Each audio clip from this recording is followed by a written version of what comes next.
Born in 1530, Ivan was the heir to his father Basil III, the Grand Prince of Moscow. However, fate was not kind to him. At the age of 3, his father succumbed to illness, leaving him adrift in a court dominated by the boyars, the Russian nobility seeking their own gain. Devoid of a protective father figure, and encircled by adults viewing him as a mere tool of power, Ivan matured in an atmosphere rife with danger and mistrust. 2 years later, tragedy struck again. His mother, Elena Glinskaya, a strong-willed woman who had attempted to control the court, died suddenly. Though officially her death was attributed to natural causes, rumors of poisoning circulated throughout the court, and many directed blame at the boyars. Thus, Ivan found himself alone and vulnerable in a nest of vipers. The subsequent years posed a severe test for the young prince. Isolated, friendless, and without familial protection, he witnessed the boyars abusing their position, subjecting him to humiliation. Some accounts suggest that Ivan developed a deep-seated hatred towards the nobility, while simultaneously nurturing an insatiable interest in history and religion. He harbored dreams of a unified Russia, free from the corrupting influence of the boyars, envisioning himself as the leader to fulfill that vision. When he ascended to the throne at 16, in 1547, Ivan was officially crowned as the first Tsar of all the Russias, a title symbolizing absolute authority. This act heralded the beginning of a new era in Russian history, where the centralized power of the Tsar would supersede the factions of the boyars. Initially, Ivan appeared as a reform-minded ruler, and his reign displayed esteemed ideals. With the assistance of his advisors and influenced by his first wife, Anastasia Romanovna, he embarked on numerous reforms. Anastasia was his companion and confidant, and many credit her influence with maintaining a balance over the darker aspects of his personality. Together, they sought to improve justice within the kingdom and establish a more equitable government. Ivan implemented a series of judicial and administrative reforms, founded new laws to protect peasants from landowners' abuses, and crafted a system permitting the common populace to appeal directly to the Tsar. During this period, Ivan also focused on expanding Russia's borders. At this time, Russia was not yet the vast empire known today. Constant attacks by the Tatars and frontier tribes risked the stability of border regions.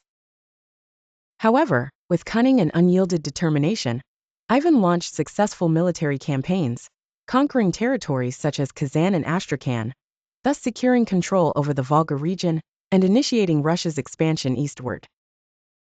Under his leadership, Moscow started to perceive itself as the center of a burgeoning empire.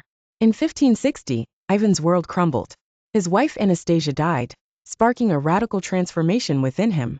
Ivan was convinced of his beloved wife's poisoning, assigning blame to the boyars. His suspicion developed into paranoia.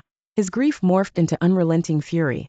Anastasia had been his support, his sole solace in a cruel world, and without her, Ivan had no one to temper his darker nature. Consumed by grief and distrust, Ivan began to see betrayal everywhere. He retreated for months, neglecting his duties, as his mind conjured notions of vengeance and purge. Upon his return, he was a changed man, resolved to eliminate any perceived threat to his power. Thus the Oprichnina was born.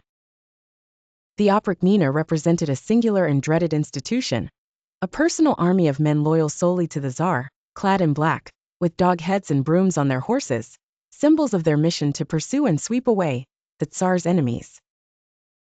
These men, the Oprichniks, wielded power without restriction. Their loyalty was absolute. Not even the mightiest nobles were spared from the Oprichnina. One of the bloodiest episodes of this period was the Novgorod massacre. In 1570, convinced of the city's conspiracy against him, Ivan ordered his Oprichniks to devastate the city. For 5 weeks, Novgorod's citizens were mercilessly massacred, entire families tortured and executed. The Fokhov River, running through the city, brimmed red with victims' blood, permanently etching Ivan the Terrible's name into history with unforgettable terror. Ivan's reign of terror affected not only the nobility, his paranoia and brutality permeated all levels of Russian society. Peasants, merchants, even clergy lived in the shadow of his wrath. None were spared, and fear became a constant feature of Russian life. As Ivan aged, he delved deeper into his darkness. Physical ailments only intensified his bitterness. In a moment of rage, during an argument with his son, Ivan struck him with his staff, causing a fatal wound. It was an impulsive act, a blunder haunting him until his death. Ivan had eradicated his own lineage, destroying Russia's future in a moment of madness. This episode embodies the duality of Ivan the Terrible, a man who loved his family, yet driven by paranoia and violent temperament, murdered his son. Ivan's final years were marked by profound remorse, though he relentlessly ruled with an iron fist. When Ivan died in 1584, he left a traumatized country teetering on the brink of chaos. His surviving son, Fifer, lacked governing capability, plunging Russia into a succession crisis known as the Time of Troubles. Ivan the Terrible's era marked the dawn of a stronger, yet fear-ridden, Russia governed by absolutism. Ivan the Terrible was not merely a tyrant.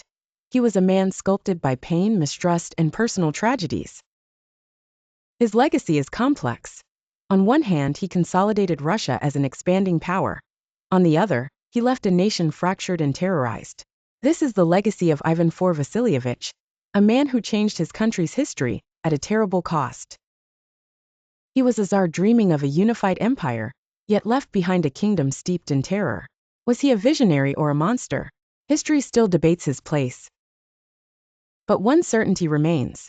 Ivan the Terrible will be remembered as the Tsar who epitomized absolute power, boundless cruelty, and the paradox of a leader seeking greatness through fear. Subscribe, like, and keep the notification bell active to stay tuned for the next video.